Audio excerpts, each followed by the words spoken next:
Thank you.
Radha Krishna Govind Govind हे गोपाल हे गोपाल राधा कृष्ण गोविंद गोविंद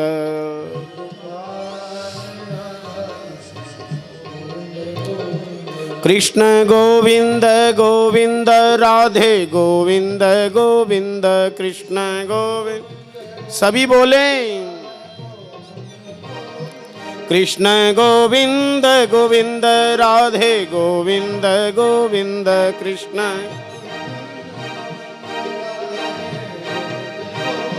हे गोपाल राधा कृष्ण गोविंद गोविंद हे गोपाल ताली बजाते हुए बोले हे गोपाल राधा कृष्ण गोविंद गोविंद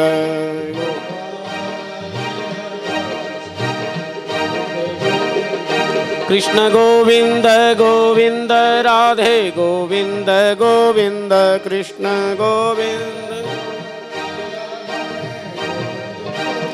कृष्ण गोविंद गोविंद राधे गोविंद गोविंद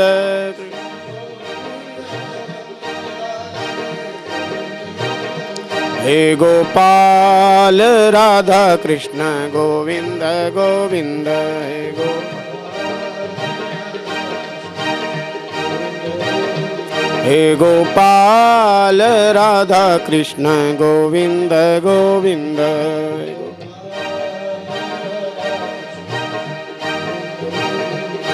कृष्ण गोविंद गोविंद राधे गोविंद गोविंद कृष्ण कृष्ण गोविंद गोविंद राधे गोविंद गोविंद कृष्ण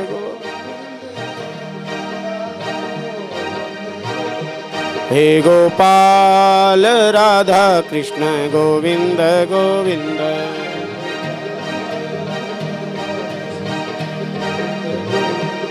हे गोपाल राधा कृष्ण गोविंद गोविंद यहीं बैठ लो यहीं विराजा विराज हे गोपाल राधा कृष्ण गोविंद गोविंद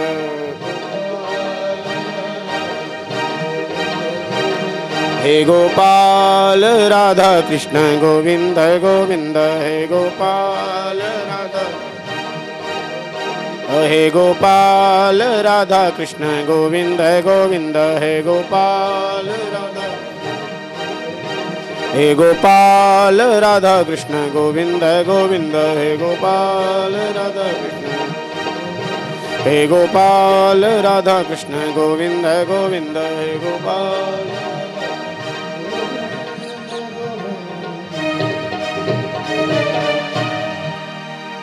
हरिशरणम हरिशरणम हरिशरणम हरिशरणम हरिशरणम हरिशरणम हरिशरणम हरिशरणम हरिशरणम हरिशरणम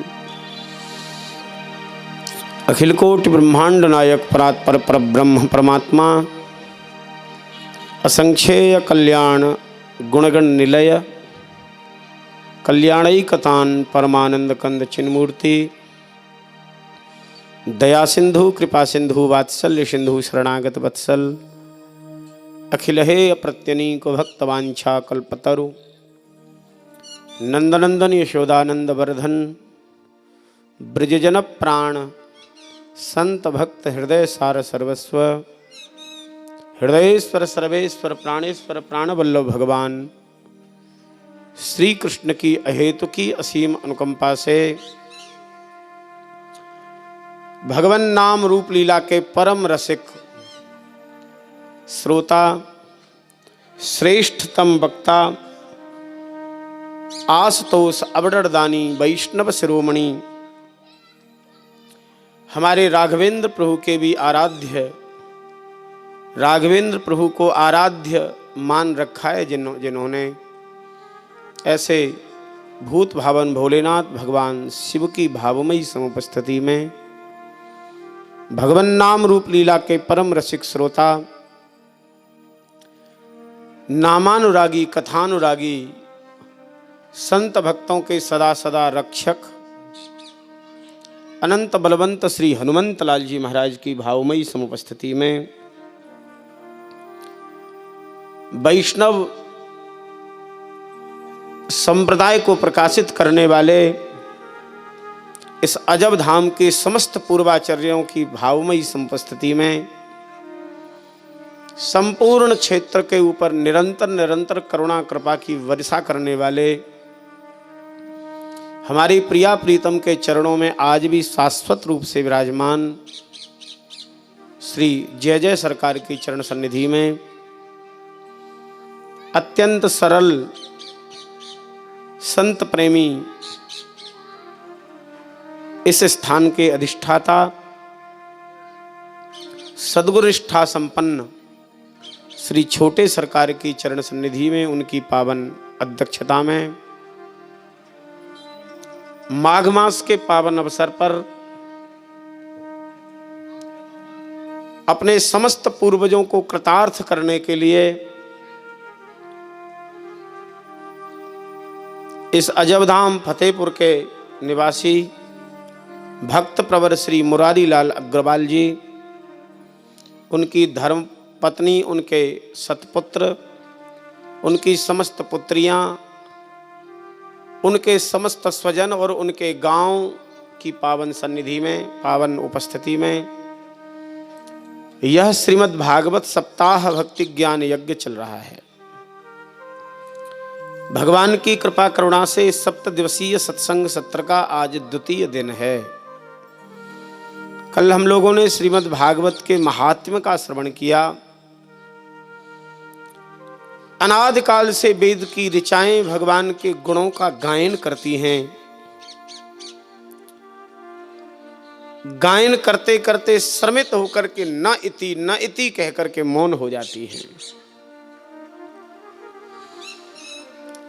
श्रीमद् भागवत श्री कृष्ण का शब्दमय स्वरूप है।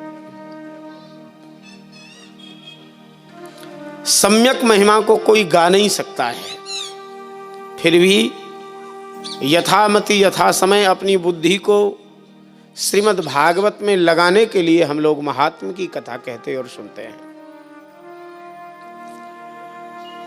हमारे सनातन धर्म में 18 पुराण और उपपुराण हैं, 18 पुराण और उपपुराण। उन समस्त पुराण उपपुराणों में श्रीमद् भागवत पुराण सम्राट हैं, समस्त पुराणों के महाराजाधिराज हैं। आप कहेंगे महाराज सम्राट जो होता है उसका मणिमय दिव्य सिंहासन, कोई चमर, कोई छत्र, कोई व्यजना से हवा, तो कोई अंजलिबद्ध होकर स्तुति करता है। ऐसा कोई रूपक है क्या श्रीमद् भागवत का? बड़ा सुंदर वर्णन किया है। पद्म ब्रह्म गृहीत चामर युगो 12 संबीजितो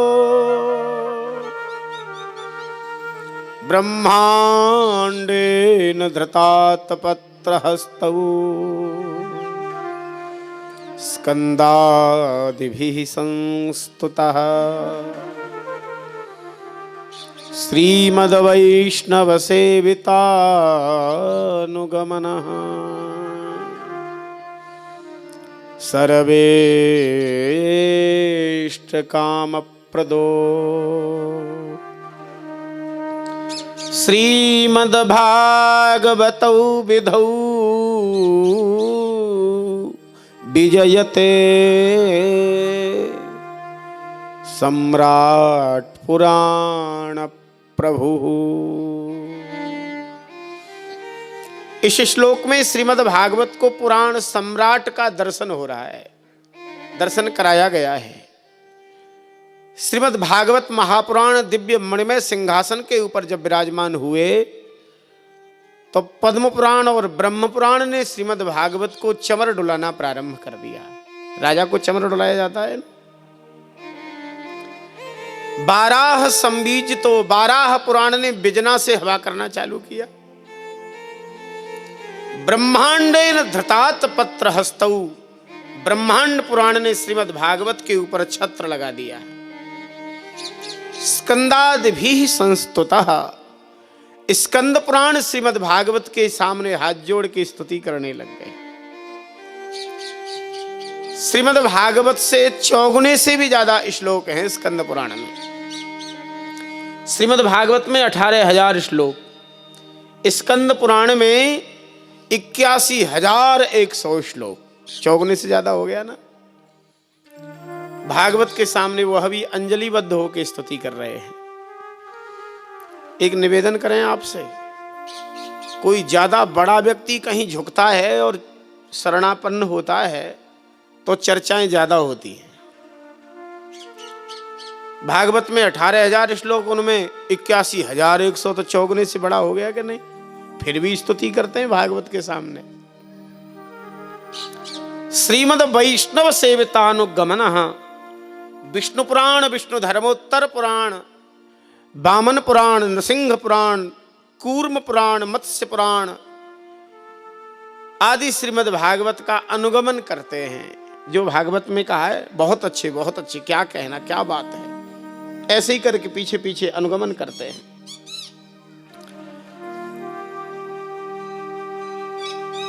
सर्वेष्ट काम प्रदो, संपूर्ण कामना, संपूर्ण इच्छाओं को पूर्ण करने वाला ग्रंथ है। यहाँ जितने श्रोताजन बैठे हैं उन श्रोत्र वृंदों से प्रार्थना है, नेत्र बंद करके जो श्रीमद् भागवत से मांगोगे सब देने वाले हैं। साक्षात श्री कृष्ण को दे देते हैं तो और वस्तुएं लग का रही है। श्री कृष्ण प्राप्तिकरम शाश्वत साधनम तद्बदाधुना, हमारे प्राण प्रियतम को प्रदान करने वाला ग्रंथ है। ये छोटी मोटी जो कामनाएं हैं ना, धन की, पुत्र की, प्रतिष्ठा की, ये तो चुटकियों में पूरी होती हैं। ईमानदारी से भागवत का कोई आश्रय तो ले। संसार की इहलौकिक पारलौकिक कोई इच्छा रह नहीं सकती अधूरी श्रीमद् भागवत का आश्रय लेने वाले की। बस लेना पड़ेगा ईमानदारी से आश्रय। सर्वेष्ट काम प्रदः श्रीमद् वैष्णव श्रीमद् भागवतौ विधौ विजयते सम्राट पुराण प्रभु। ऐसे पुराण सम्राट श्रीमद् भागवत की हम सब शरण में हैं। बोलो भागवत भगवान की जय। श्रीमद् भागवत के प्रथम स्कंद के प्रथम श्लोक में भगवान व्यास ने पुनः मंगलाचरण किया है। बड़ा अद्भुत मंगलाचरण है। मंगलाचरण की विधाएं हम कल आप सबके सामने निवेदन कर चुके हैं, पुनः उसे नहीं दोहराएंगे। इतना जरूर विचार करें कि श्रीमद् भागवत का मंगलाचरण अद्भुत है, अति गंभीर है।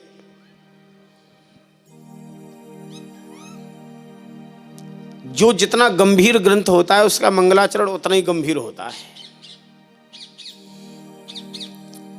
अपनी अपनी बुद्धि को लगाओ और इसका अर्थ का अनुसंधान करो। ऐसा अद्भुत ग्रंथ, ऐसा अद्भुत मंगलाचरण। पहले श्लोक का स्मरण कर लें आप, हम सब लोग मिलजुल कर। जन्माद्यस्य तोन्मयादितरतश्चार्थेष्वभिज्ञस्वराट् तेने ब्रह्म हृदय आदि कवये मुह्यन्ति यत्सूरयः तेजो वारिमृदां यथा विनिमयो यत्र सर्गो मृषा धाम्ना स्वेन सदा निरस्तकुहकं सत्यं परं धीमहि। जन्माद्यस्य यतः से श्री गणेश हो रहा है। ये जन्माद्यस्य ब्रह्म सूत्र का पहला सूत्र है। हमारे सनातन धर्म में सर्वाधिक महिमा वेद की है। आप कहेंगे वेद की इतनी महिमा क्यों? बोले वेद किसी की कृति नहीं है, किसी की रचना नहीं है। वेद किसी ने बनाया नहीं, रचा नहीं गया। यस्य न्यस्वसितो वेदाः ब्रह्मांडञ्च कलेबरम। भगवान की श्वास प्रश्वास वेद है। भगवान जब से है ना तब से भय वेद है, क्योंकि भगवान की श्वास है। हम आपसे पूछें आप कब से हो तो कहेंगे भीतर से श्वास चल रही है जब से। आपकी श्वास कब से चल रही है? बोले जब से हम हैं तब से, यही कहेंगे ना। तो ईश्वर की सत्ता को स्वीकार ही वेद के कारण जाएगा। वेद को नकार दोगे ईश्वर की सत्ता खतरे में पड़ जाएगी। इसलिए हमारा सनातन धर्म ही नहीं, अब तो वेद को सबने स्वीकार किया। सनातन धर्म का तो प्राण ही वेद है।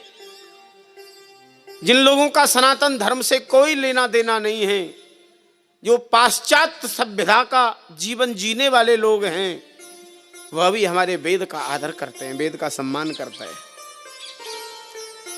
क्योंकि सृष्टि से लेकर के प्रत्येक वस्तु की रचना वेद में प्राप्त होती है।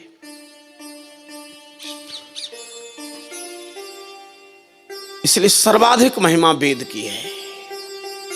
अस्य जन्मादिर भवति, उस वेद के दो भाग हैं। पूर्व भाग जिसको पूर्व मीमांसा कहते हैं, दूसरा उत्तर भाग जिसको उत्तर मीमांसा कहते हैं।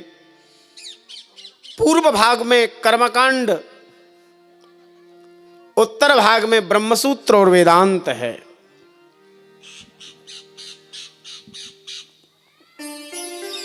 ये बहुत परेशान है भाई, लगता है। भगवान सुखदेव जी साक्षात ही आए, बेचारा बहुत परेशान है। लगता है अभी पकड़ा गया है नया कोई।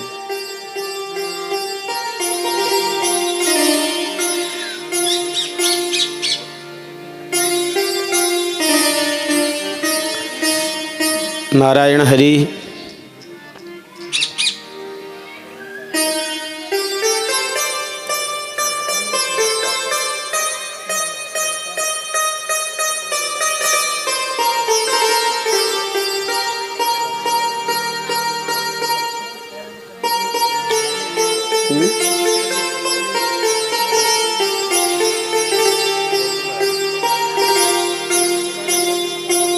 कोई बात नहीं।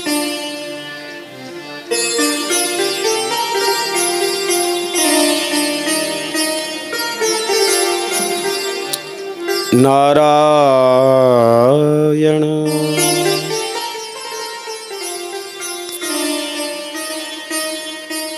उत्तर मीमांसा में जो ब्रह्मसूत्र है उसमें सबसे पहले सूत्र का नाम है जन्माद्यस्य यतः अस्य जन्मादिर भवति। संपूर्ण जगत जिनसे प्रकट हो रहा है। अच्छा, भगवान सबको प्रकट करने वाले हैं कि नहीं बताओ? है ना, पूरे जगत को बना रहे हैं। लेकिन बड़ा मुश्किल है। 4-6 कमरे वाली बढ़िया सुंदर सी कोठी को घर बना लेना तो अपने नेमी प्रेमियों को सबको हम दिखाते फिरते हैं ये हमने बनाया है। इंजीनियर ने नक्शा बनाया लेकिन हमने फेल कर दिया। इंजीनियर का नक्शा अपने हाथ से बनाया, अपने नक्शे से बनाया। बनाने वाला अपना मान बैठता है व्यक्ति, मैं बनाने वाला हूं। नहीं है ना, सबको भगवान बना रहे हैं। सबका पालन करने वाले भी वही हैं, पूरे जगत को पाल रहे हैं। 4, 6, 10 सदस्यों के परिवार को पोषण जब व्यक्ति करता है और उनमें से 1-2 गलती कर दें तो फिर भाषा सुनने लायक रहती है। मैं सबको खिला रहा हूं, मैं सबको पाल रहा हूं, फिर ऐसा करते हो। भगवान को बड़ी हंसी आती होगी, वाह रे पालन करता। मैं तो सोचता था मैं ही सबको खिला पिला रहा हूं और तू मान बैठा है कि मैं पालन कर रहा हूं। देखिए, कथा सुनने से, कर्तृत्वाभिमान से धीरे धीरे मुक्ति प्राप्त करना चाहिए। मैं करने वाला नहीं हूं। करने वाले तो हमारे आराध्य हैं ही, लेकिन कभी कभी हम अपनी सत्ता मान बैठते हैं, उनकी सत्ता को नकार देते हैं। संहार के भी एकमात्र कारण वही हैं। अच्छा, जब सब कुछ नष्ट हो ही रहा है तो होना तो है ही। कोई महत्वपूर्ण चीज नष्ट हो गई तो फिर हाय तौबा किस बात की मचाना, वो तो नष्ट होना ही है। अच्छा, एक बात बताओ, कोई चीज बने ही बने और नष्ट नहीं होए तो ये संभव है क्या? बनेगी, कुछ दिन चलेगी और समाप्त भी होना है। ये प्रकृति का खेल है, ईश्वर सब करते हैं। चार्थे सभिज्ञ स्वराट, संपूर्ण सदरूप पदार्थों में अनुगत हैं। अच्छा, ऐसी कोई जगह है जहां हमारे आराध्य भगवान नहीं हो? हम पूछ रहे हैं आपसे, सब जगह है ना? सिर हिला रहे हैं लोग, तो हम पूछ रहे हैं सब जगह हैं, तो फिर दिख क्यों नहीं रहे? दिखने चाहिए। एक जगह हमने कथा में कह दिया, बोले दिखने चाहिए, तो एक मैया बोली महाराज जी हमें दिख रहे हैं। तो हमने कहा बताओ मैया कहाँ है? बोले आपके बगल में बैठे तो हैं साक्षात। हमने कहा मैया तू तो पास हो गई, लेकिन बात भी तो करने चाहिए हमसे, खेलने भी चाहिए, बात करनी चाहिए। सही बात तो यह है वो संपूर्ण सदरूप पदार्थों में अनुगत होते हुए भी हमको इसीलिए नहीं दिख रहे हैं कि हमने देखने की वास्तव में इच्छा ही नहीं की है।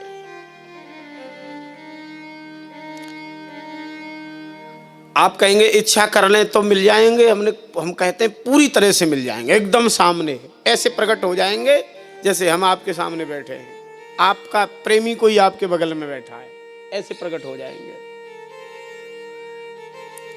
उनके प्रकट होने का मंत्र हमारे गोस्वामी जी ने हम सबको दे दिया।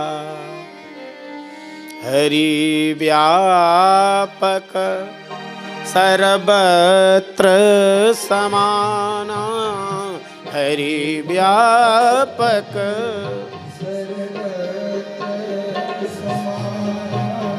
हरि व्यापक सर्वत्र समाना,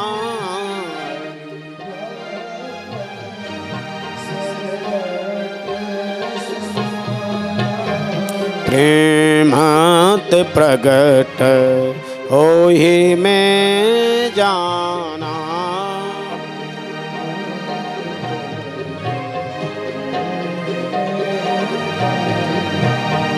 प्रेमात प्रगट होहि में जाना।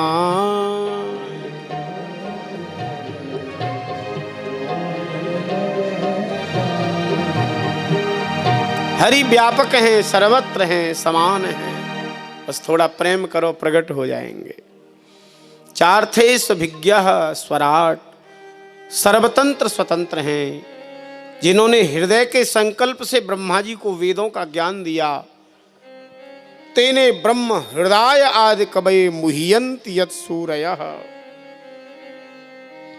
जिन वेद के विषय में बड़े बड़े विद्वान मोहित हो जाते हैं, अर्थ ही नहीं लगा पाते बेचारे, वेद है क्या।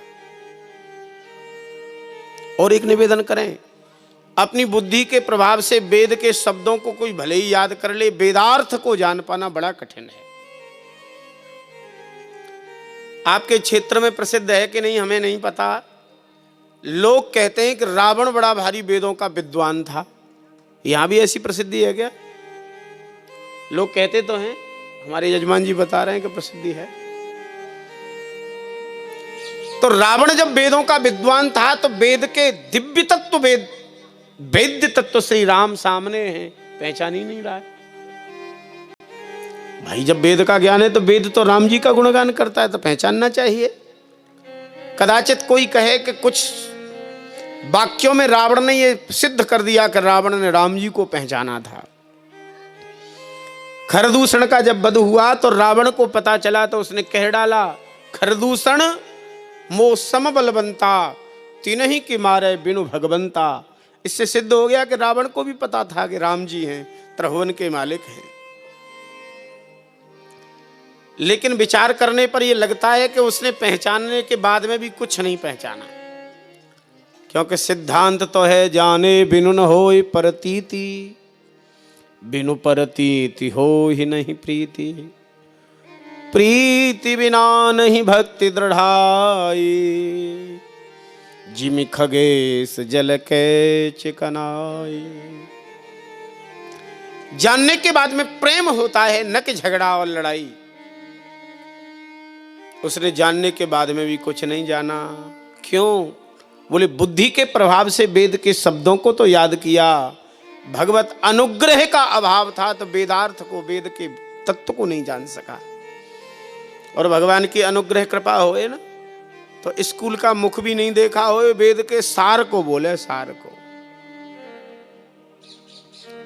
कबीर जी से आप लोग परिचित हैं कि नहीं? कबीर जी का नाम सुना है? दास कबीर के नाम से अनेक साखियां प्रसिद्ध हैं। श्रीमदाद्य जगतगुरु रामानंदाचार्य भगवान के कृपा भाजन कबीर महान सिद्ध संत कबीर, महान दार्शनिक संत कबीर। कबीर जी की पढ़ाई का जब अवसर आया तो पढ़ाने लगे। पुराने समय में पाटी पूजन होता था। पाटी पूजन जानते हैं? लकड़ी की ऐसे एक आकार वाली, कहीं कहीं की भाषा में पट्टी कहते हैं उसको, काले रंग से पोत करके उसको गोल गोल कांच का चलता था, उसको घिस घिस के चिकनी करते थे। उस समय पॉलिश की इतनी व्यवस्था नहीं थी। चौक होता है ना, इससे गुरुजी या माता पिता घर के उसके बालक के हाथ को अपने हाथ में ले लेते और उससे लिखवाते अ आ इ ई उ ऊ ऐसे। इसे पाटी पूजन कहते हैं, विद्यारंभ संस्कार। आजकल तो बेचारे बालकों को प्ले में ही भेज दिया जाता है, खेलो ही जाए कि स्कूल में। विद्यारंभ हमारे कबीर दास जी का जब हुआ तो कबीर जी ने कहा, ये क्या पढ़ा रहे हो मुझे?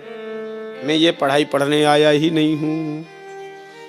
तू तो राम जपे जग लड़वा दे, तू तो राम जपे जग लड़वा दे।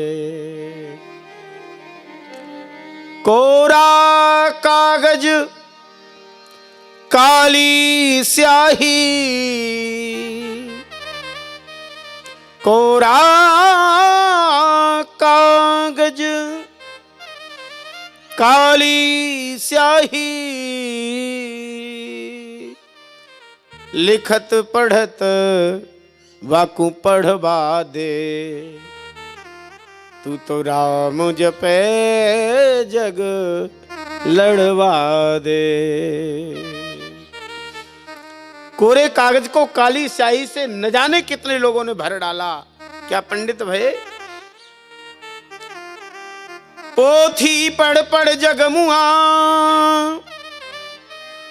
पंडित भया न कोई, ढाई आखर प्रेम का पढ़े सो पंडित हो। न जाने कितने लोग पढ़ लिख करके विद्वान बने, लेकिन हृदय में भगवत प्रेम जगा क्या? बहुत बड़े शब्दों को खोपड़ी में भर लिया, बुद्धि में भर लिया और वही चक्कर में पड़े रह गए तो क्या लाभ हुआ?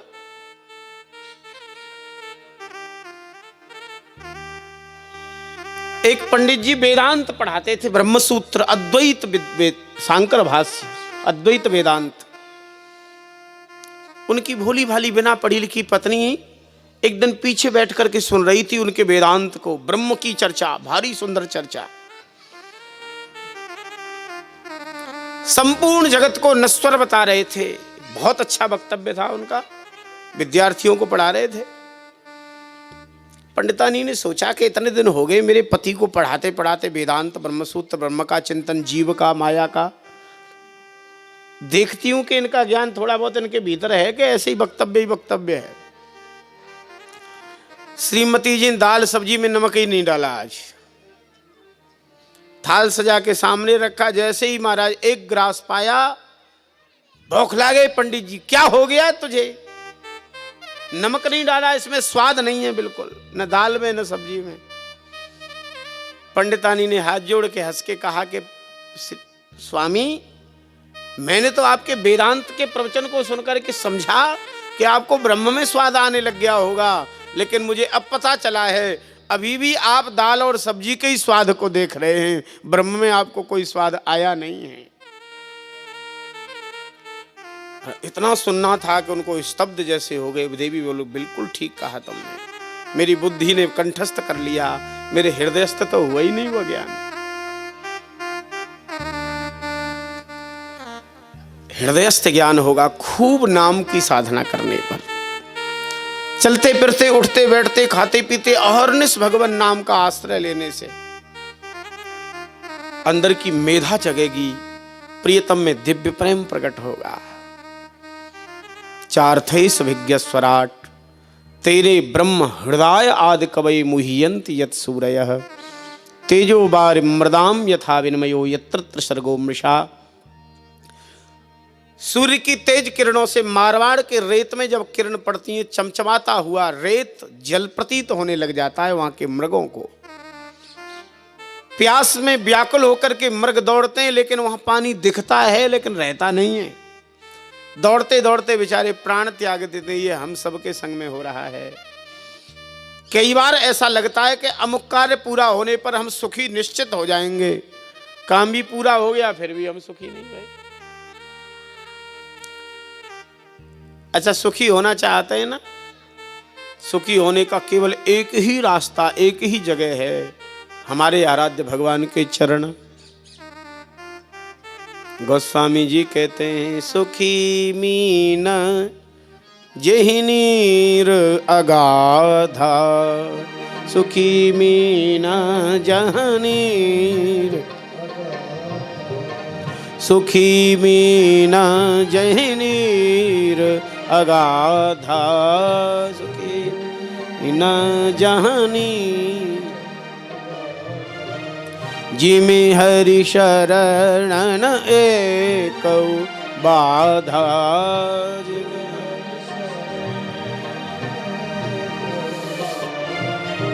जैसे मछली जल में सुखी रहती है, वैसे ही हम भी भगवान के चरणों में सुखी होंगे।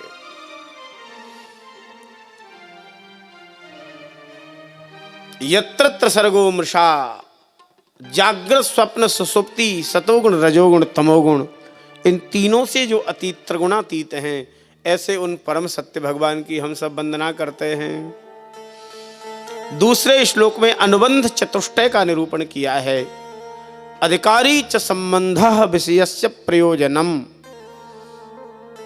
इस ग्रंथ के अधिकारी कौन है, संबंध किससे है, प्रयोजन क्या है, इसमें किस विषय का प्रतिपादन है।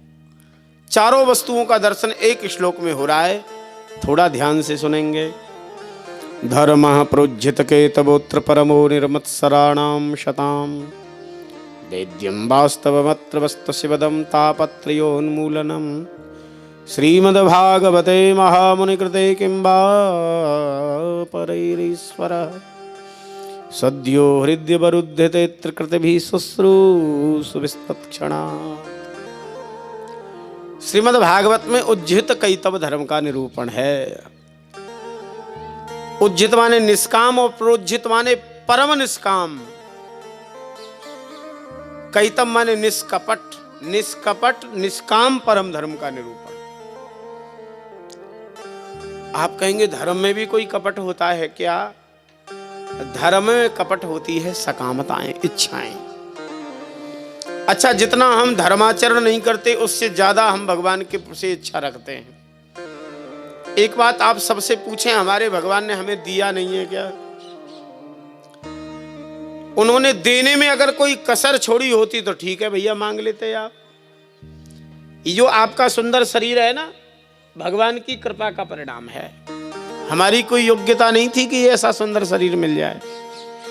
बड़े भाग्य मानुष तनु पावा, सुर दुर्लभ सदग्रंथ निगावा। भगवान की महती कृपा का परिणाम ये मानव देह जन्म दिया, मनुष्य बनाया। भारतवर्ष का मनुष्य बनाया। अगर हमारा ही जन्म कहीं भारत में भी उधर त्रिपुरा मिजोरम नागालैंड में हो गया होता तो ऐसे कथा सुन रहे होते क्या आप बैठ करके?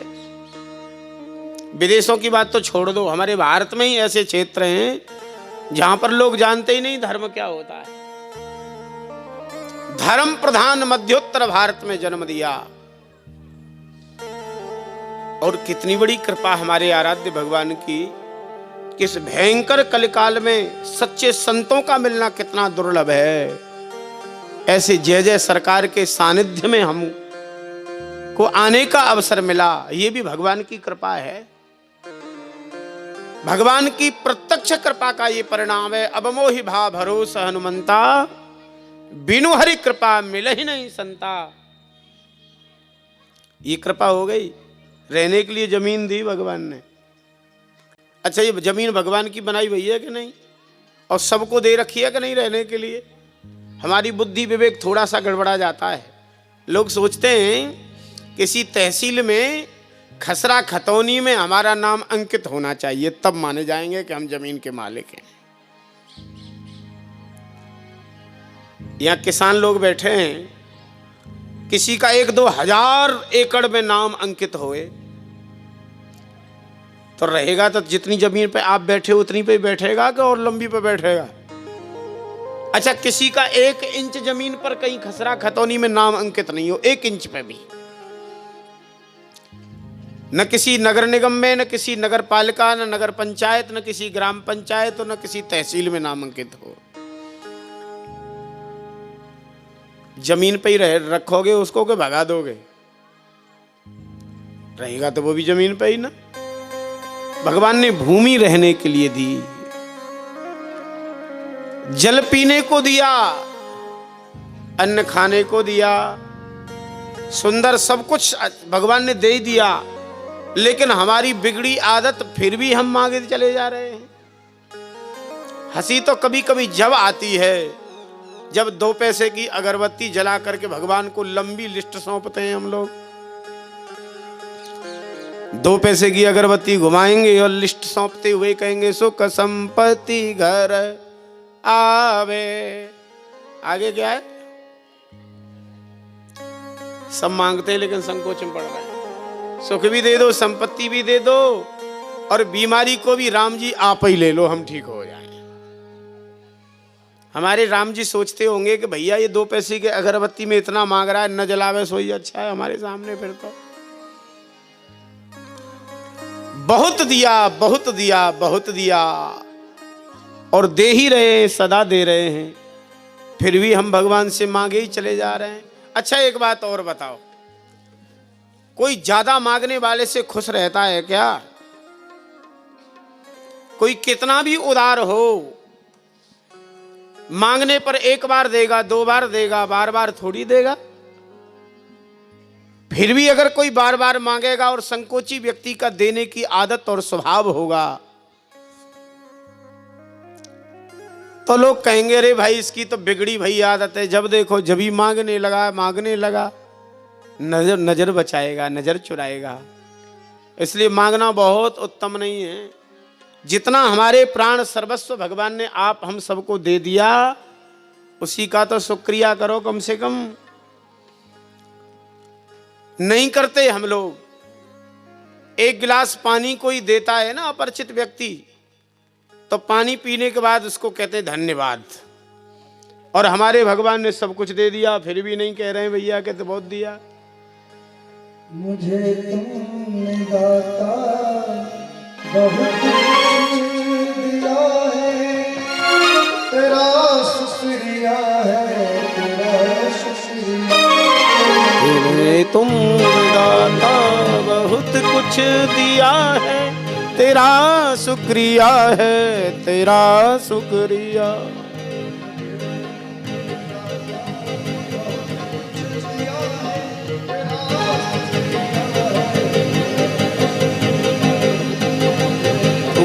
दाता बहुत कुछ दिया है, तेरा शुक्रिया है, तेरा शुक्रिया है।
सहारा तेरी बंदगी का, मुझे है सहारा तेरी बंदगी का,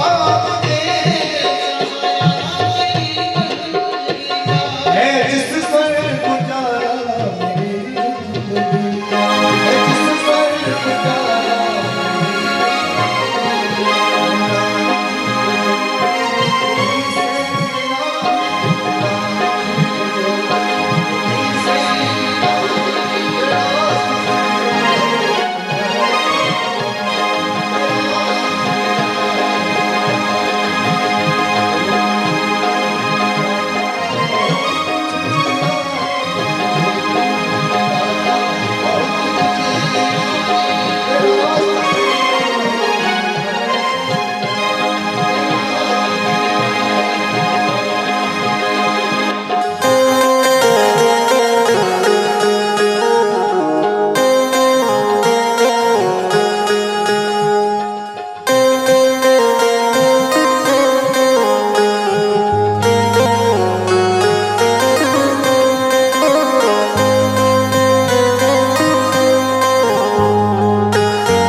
हमारे आराध्य भगवान से इसी बात में धन्यवाद ज्ञापित करना चाहिए। नाथ, आपने सब कुछ तो दिया, आपकी प्राप्ति का ये मानव देह दिया, संतों की कृपा और करुणा दी। हरिशरणम।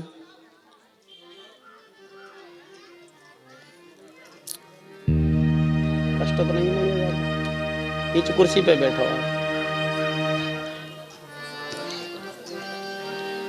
आज हम लोगों के बीच में गोवर्धन और धजरई टीकमगढ़ के महंत श्री सीताराम दास जी महाराज,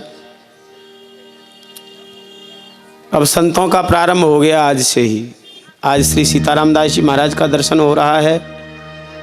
कल हमारे वृंदावन के परम रसिक पूज्य श्री गोरीलाल कुंज वाले महाराज जी का दर्शन होगा।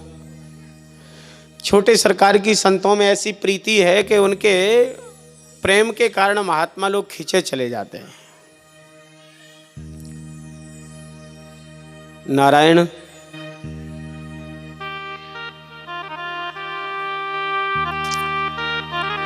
निर्मत्सराणाम सताम, मत्सर दोष जिनमें नहीं है, ऐसे प्रेमी भागवत के अधिकारी हैं। तीनों प्रकार के तापों का सर्वथा उन्मूलन श्रीमद् भागवत का प्रयोजन है। जीव के परम कल्याण का इसमें वर्णन किया गया है।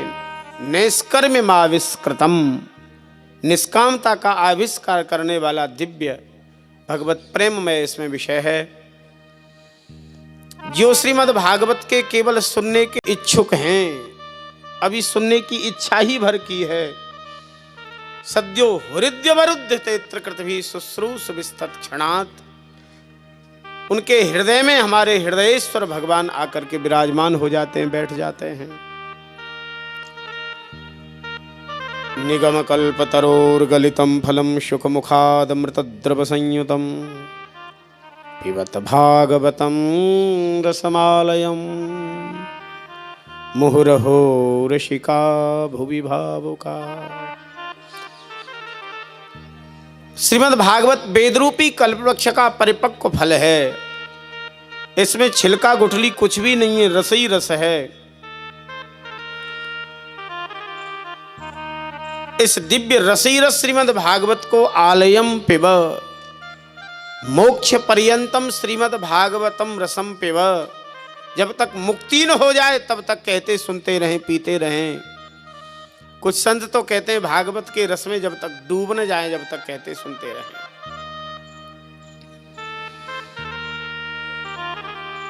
निरंतर श्रीमद् भागवत के रस को पीना चाहिए।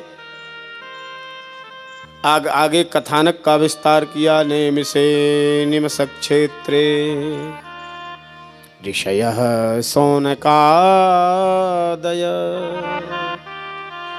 सत्रम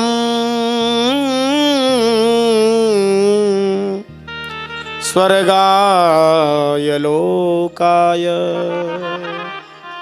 सहस्रम सममाशत। नेमिषारण्य में शौनकादि 88,000 ऋषियों ने एक यज्ञ किया जो 1000 वर्ष चलने वाला यज्ञ था। प्रातःकाल आहुति आदि से निवृत्त हुए, सत्संग की कामना से विराजमान थे। अचानक श्री सूत जी को देखा। त्वया खल पुराणानि सेतिहासानि चानघ आख्यातानप्यधीतानि धर्मशास्त्राणि अन्यत। आप संपूर्ण इतिहास पुराण के मर्मज्ञ ज्ञाता हैं भगवान। कृपा करके हमारे कल्याण के साधनों को आप बताएं, क्योंकि प्रायः संसार में मंद बुद्धि वाले, मंद भाग्य, उपद्रवों से ग्रसित प्राणी हैं, दुखमय संसार को भोग रहे हैं। ये सब कैसे प्रसन्न होएं? हमारे आराध्य भगवान ने वसुदेव देवकी के यहाँ अवतार लेकर के कौन कौन लीलाएं की, कृपा करके बताएं। संसार के प्राणियों के कल्याण के लिए भगवान ने जो जो लीलाएं की हैं प्रकट होकर के, वह हम सब सुनना चाहते हैं। कोवा भगवतस्तस्य पूर्णश्लोकेद्य कर्मणः शुद्धि कामो न श्रुयाद्यसः कलिमलापहम्। ऐसा कौन होगा जो चित्त शुद्धि के मूल कारण श्रीमद् भागवत का आश्रय न ले?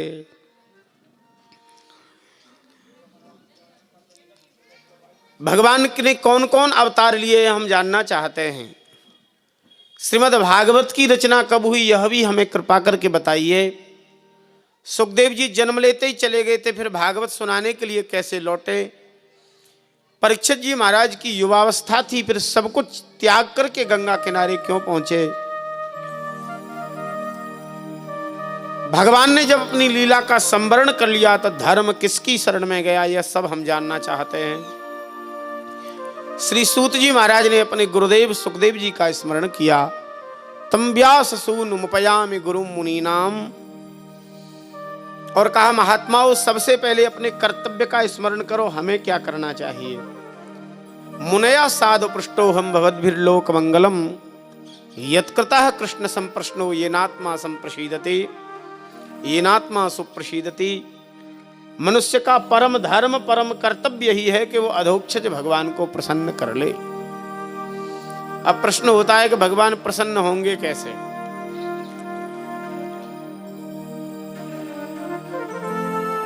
आगे के श्लोक में कहते हैं अहे निष्काम भक्ति से भगवान प्रसन्न होते हैं। अहे तो क्या प्रत्यता ययात्मा सुप्रसीदति। एक हेतु की भक्ति होती है जो कामना से युक्त होकर के की जाती है। हमारे मन में बड़ी इच्छा जगी, कोई हमारा काम पूरा हो जाए, नहीं हो रहा है, प्रयास मेहनत सब कुछ व्यर्थ जा रहा है। किसी विज्ञ साधक ने बताया कि तुम हनुमान जी की उपासना या गिरिराज जी की परिक्रमा करो, तुम्हारे मन की इच्छाएं पूरी हो जाएंगी। अब हर महीना गिरिराज जी जाना चालू, हर शनिवार मंगलवार हनुमान जी को चोला चढ़ाते और सुंदरकांड हनुमान चालीसा पढ़ते। कब तक? जब तक इच्छा पूरी नहीं हो रही है तब तक। इच्छा पूरी होते ही पाठ भी बंद हो गया, गिरिराज जी जाना भी बंद हो गया। ऐसी कामना वाली भक्ति भगवान को खुश नहीं करती। निष्काम भक्ति खुश करती है, जिसमें किसी भी प्रकार की कोई इच्छा न की गई हो। हृदय में भगवत भक्ति प्रकट हो गई तो ज्ञान भी प्रकट हो जाता है, वैराग्य भी प्रकट हो जाता है। जनियत्स्यासुया वैराग्यम ज्ञानम च यद हेतुकम।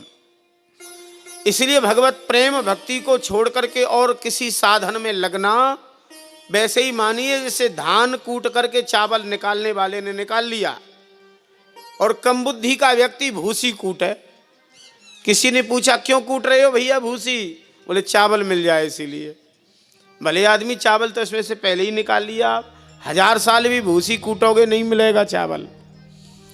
भगवत भक्ति ही सार है, और जितने ज्ञान और वैराग्य आदि है तो सब अपने आप आते हैं।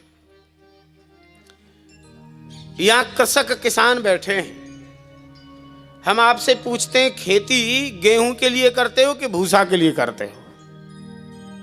अरे बोलो ना भाई, गेहूं के लिए। भूसा अपने आप मिलता है कि नहीं मिलता?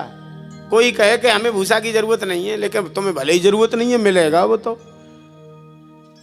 वैसे ही भगवत प्रेम अगर किया, भगवत भक्ति अगर की आपने, तो ज्ञान भी आ जाएगा, वैराग्य भी आ जाएगा, संपूर्ण सद्गुण दौड़े चले जाएंगे भगवत भक्त के पास में।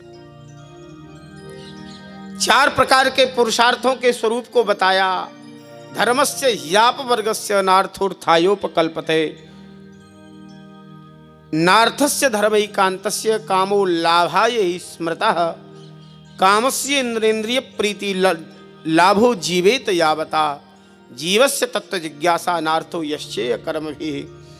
प्रत्येक व्यक्ति के 4 पुरुषार्थ की इच्छा रखता है, धर्म अर्थ काम और मोक्ष।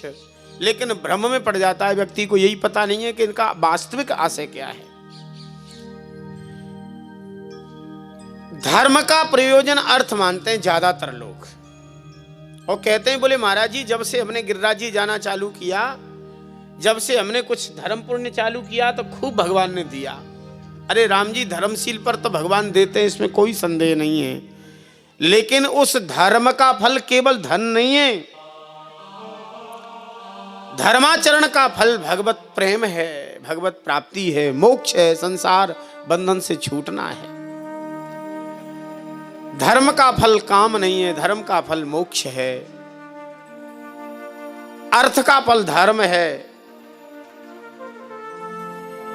फिर काम का आशय क्या है? बोले कामस्य इंद्रिय प्रीति न, शरीर धारण करना केवल काम का फल है। अभी लोगों के सही ढंग से बैठी नहीं है बात। हमारे आराध्य भगवान ने धन दिया, आपको हमको सबको ही दिया, किसी को ज्यादा किसी को कम, लेकिन दिया कि नहीं? किस लिए दिया जानते हो? लोग कहेंगे मन की सब इच्छाओं को पूर्ति के लिए दिया, बढ़िया घर बनाओ, बढ़िया गाड़ी खरीदो, सब इच्छाओं को पूरी कर लो। लेकिन नहीं राम जी, भगवान ने धन हमको धर्म के लिए दिया। अगर भगवान के दिए हुए धन से हमने धर्म किया तो अभिवृद्धि को प्राप्त होगा, और भी भगवान बार बार देंगे। और भगवान ने तो हमें दिया और हमने उड़ा दिया भोगों में, विषयों में, संसार में, नहीं मिलेगा दोबारा राम जी। हम आपके स्तर में आकर के आपको समझाएं। किसी व्यक्ति के 2 पुत्र हों तो अपनी संपत्ति को दोनों को बराबर बराबर बांटेगा कि नहीं? और अगर आज जैसा समय होगा तो थोड़ी सी अपने पास भी बचा के रख लेगा। पूरी नहीं बांटते लोग, क्योंकि समय इतना भयंकर आ गया। पूरी बांट देंगे तो फिर राम राम करना भी लोग बंद कर देते हैं, बच्चे ही। समय विपरीत है ना, पुराना जैसा समय नहीं है अब। बाबूजी के पास माल खजाना होगा तो फिर सेवा बढ़िया होगी, और अगर कुछ भी नहीं है तो लोग बेटा बहू इतनी उपेक्षा करते हैं महाराज। कितने लोग तो हमारे वृंदावन में आ जाते हैं, बोले महाराज परेशान हो गए परिवार से ही, अब तो। हमने कहा स्वागत है तुम्हारा, आ जाओ, लेकिन थोड़े लेट आए हो तुम। कोई बात नहीं, लेट आए तब भी काम चल जाएगा यहाँ तो। दोनों को बराबर बराबर बांटा, थोड़ा सा अपने पास रखा। एक बड़ा भारी पिताजी का भक्त था और उसने सोचा मेरे पिता ने बड़ी मेहनत की कमाई मुझे दी है। वह तत्काल उस धन को अच्छे व्यापार में लगाया उसने, और सैकड़ों गुना, हजारों गुना बढ़ा लिया व्यापार आदि करके। दूसरे लड़का गया उसी दिन, खूब मदिरा पी और जुआ खेला और सब चौपट कर दिया उसने, पिता की दी हुई संपत्ति। रोड पे आ गया, दर दर की ठोकरें खाने लग गया। जिस बेटा ने जिस धन को बढ़ाया था उसने धन तो बढ़ाया ही, संग में अपने पिता का भी नाम रोशन किया। कहीं भी कोई सामाजिक काम आया तो वो सबसे आगे चढ़ करके, आगे बढ़ करके बोला भैया मेरे तरफ से इतना, लेकिन मेरा नाम नहीं, मेरे पिताजी का नाम लिखना। सामाजिक कोई धर्मशाला बन रही थी, पूरा आधा तो मेरे ही पिताजी की तरफ से होगा, उनका नाम लिख देना। तीर्थ में जाए, संतों में जाए, कुंभ में जाए, सब जगह जाए, पिता के ही नाम को आगे बढ़ावे। अच्छा, पिता पे जो बचा हुआ था वो भी थोड़ा थोड़ा बढ़ेगा कि नहीं? अब पिता की फिर इच्छा हुई कि फिर मैं दूं। तो हम आपसे पूछते हैं कि जुआ खेलने वाले को पिता